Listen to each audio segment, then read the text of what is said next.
got the tropical tour.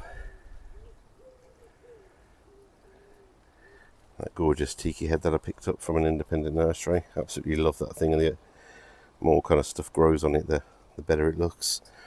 I've then got the little seating area. I tried to tidy up as much as possible, but I've got dirty footprints everywhere and a new jet wash coming tomorrow. One of the best free things I've ever got in my life. My Facebook Marketplace, because I'm moving to Spain. I was extremely envious. I'm grateful for this plant every day. Look at it, it's absolutely gorgeous. If you're still following us, I told you I'd look after your plant. We've got this in the shady area. I've had a couple of people ask me about shady area plants, so I'll try and find out what the name of this plant is. I threw it in when I didn't have a Scooby-Doo, just got it from like a home base. We've got in there the Fatsia spider's web, which is looking fantastic, I've got to say, coming through winter. Looked dead the year before. We then got down there black mondo grass, and then there you can just see emerging shuttlecock fern, sorrel. All these plants here are absolutely ideal. Got this rare bamboo. I'll try and put the name up on the screen because I'm absolutely not going to attempt to pronounce that. We've got Chimerops, humilis down there.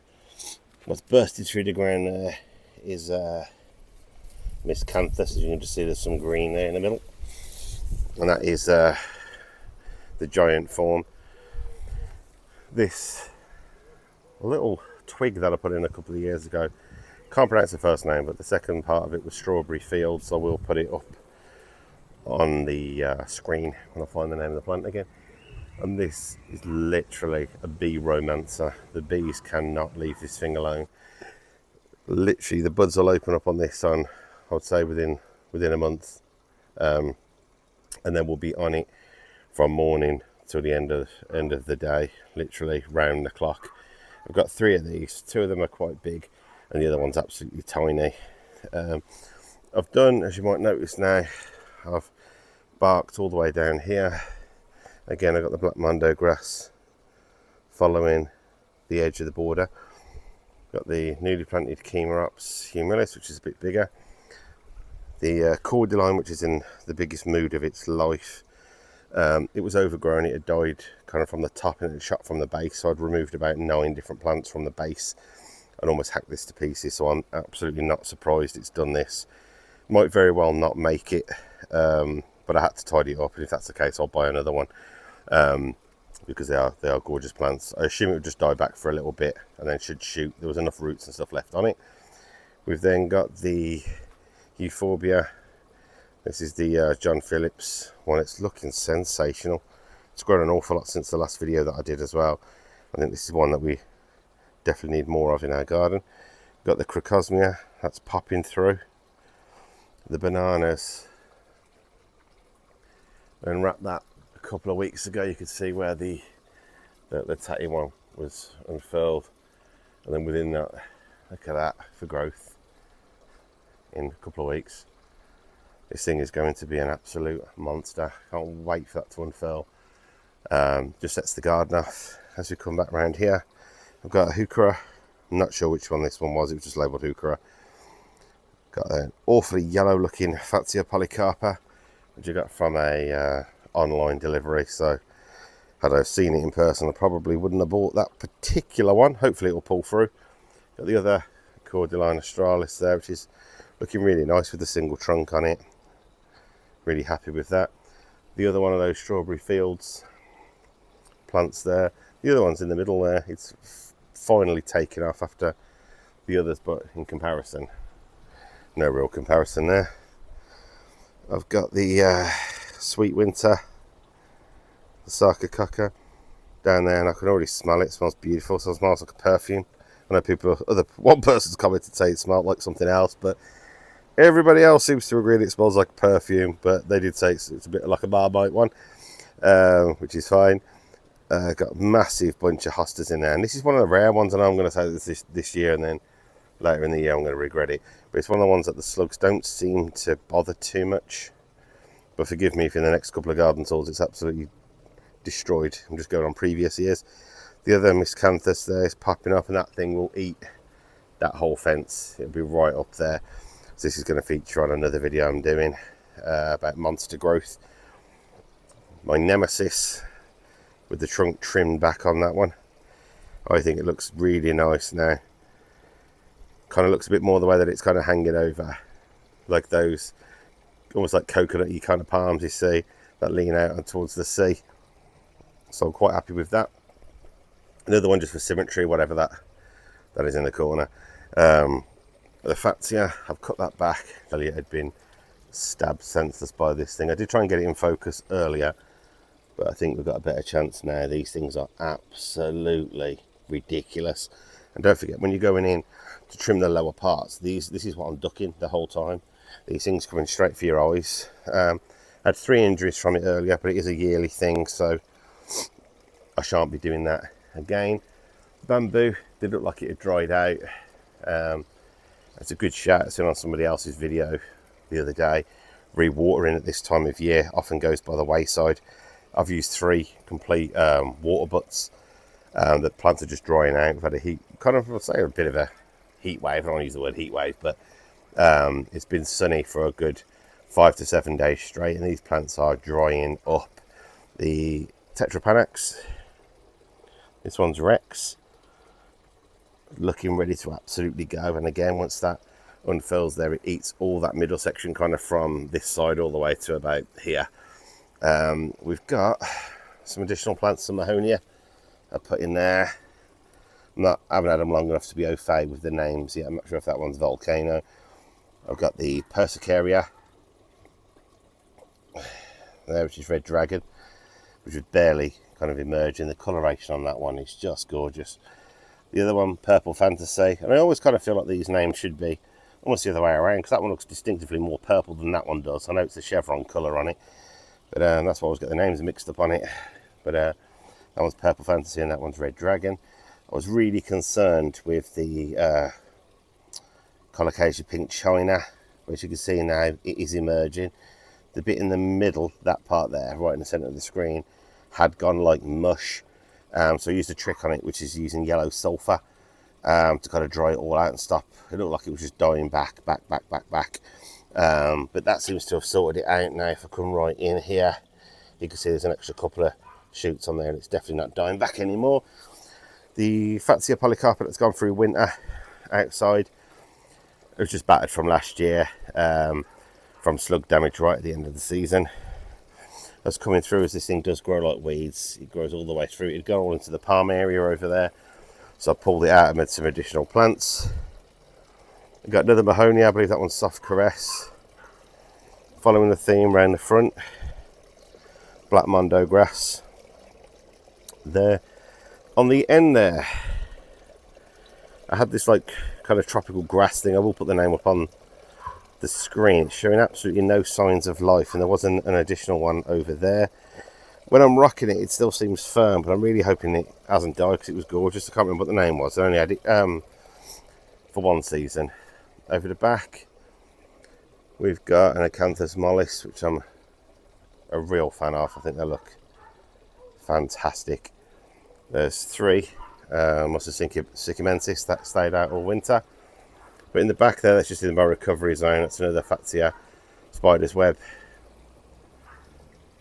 The bamboo at the front, which kind of looked like it had gone into a major bit of a mood. I've gave that some fish blood and bone and some chicken manure pellets and watered it heavily. And it seems to have filled back out now, and it's gone on a right push up there. So that's a nice space filler. The Trachycarpus fortunei, which you simply can't beat. Sensational plant. I'll take over to here. Apologies for the mess. I'm getting ready for a plant still tomorrow, so there's buckets and stuff everywhere. But that's the other water feature now running.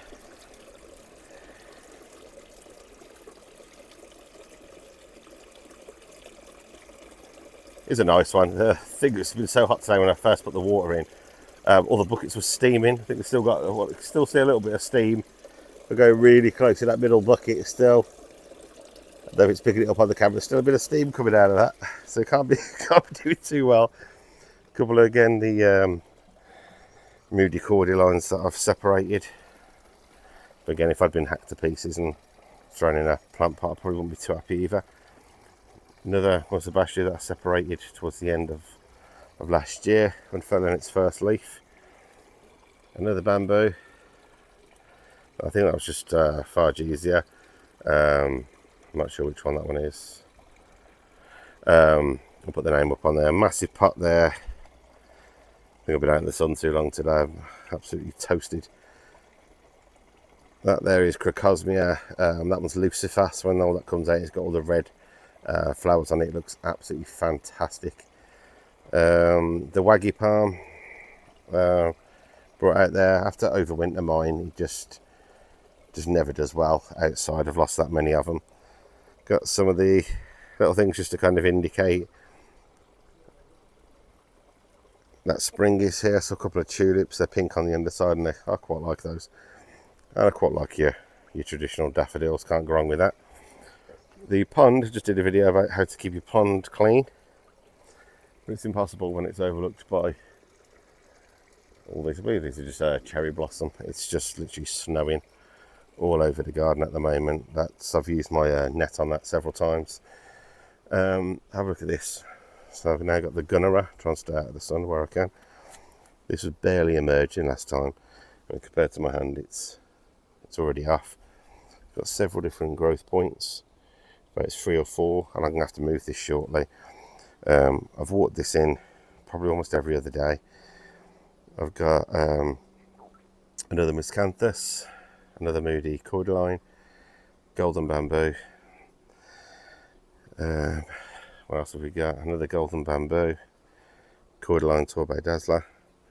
This is the new section that I've just planted up. Let me move this out of the way. These are the snapdragons, mini cherry cola. They are absolutely beautiful.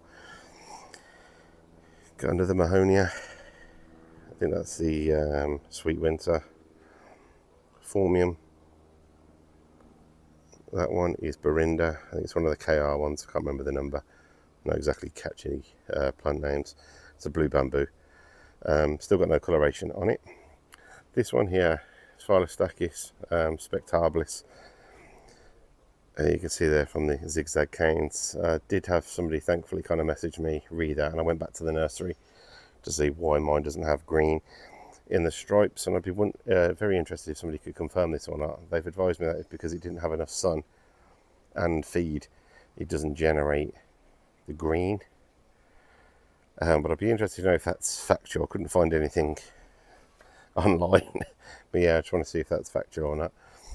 Another gorgeous Chemerops there. I'll set that so it sticks out a little bit so you can see that there's more to that particular bed when you're at the other end of the garden. Another Sarcococca there. Winter's Gem. Smells fantastic and it flowers winter. Got in there Euphorbia, Miner's Merlot. Another Muzabajju, just ready to pop out. And this is the one that I mistakenly snapped at the top, so it's forgiven me for that. Another golden bamboo, Sweet Winter Mahonia, Euphorbia. Look at the coloration. I don't know if I can zoom right in. It's almost like just like purple, pink, everything. It's really nice. Another Trachycarpus fortunei at the back. Another Yucca gloriosa, which I've trimmed the trunk right down to the bottom, so give it a bit of airflow. Got another Euphorbia there. Not sure which one that one is. Another Formium, which to be fair sulked for the first 3 or 4 years. I was almost about to bin it last year because it looked like it had gone. It's really stepped up a notch there. In the back there, that is Miscanthus zabrinus sinensis, that one is. Miscanthus sinensis zabrinus, which is like, it's got like a barcodey kind of striping. As you go up on the leaves, you can kind of see. Got like little patterns and stuff on it. I've got a Fatsia, which goes against everything, i.e. has to be in the shade, doesn't like wind and all the rest of it. That one's in full sun for most of the day and is absolutely fine. Absolutely huge Formium tenax there, which is one of my favourite architectural plants in the garden. It's an absolute real monster. Underneath that, another Mahonia. Again, I think that one's Soft Caress. Another Acanthus mollis in there. Smaller grass. Fatsia at the end. The pride of all my palm trees, which is the, and again, another Trachycarpus fortunei, planted exactly the same time as the moody one down there. Underneath there is my complete failure of a tree fern. It's got 2 fronds left on it, and then a bigger clump of the black mondo grass, which kind of completes that section. What I was going to show you as well is, I mean, that's it from a quick shot all the way around the garden. Little tiki heads. And for a non-gardener, for a web designer, I'm pretty happy with what I've done, to be fair. And this, I will not stop banging on about this. It's just delicious. Simply beautiful plant. Hopefully with all the new kind of area that I've planted, we should be seeing some nice videos this year of all the things that are filling out, all the borders that still look a little bit kind of gappy on there. Going to mow the lawn. I'll leave that part kind of wild over in that section, and I'm going to plant the bulbs physically for next year, so all those will be planted up. But I like to leave that kind of edge for things that are kind of living on the kind of bank and to access the pond, because I also like some snails and some of the bits kind of living in there. But yeah, appreciate you watching. Feel free to put anything in the comments. As always, if you've liked what you've seen, please subscribe to the channel. It helps indicate to YouTube that you like the content, and it helps them push it out to other people that've got similar interests as well, and really does help me grow this channel. Thanks again.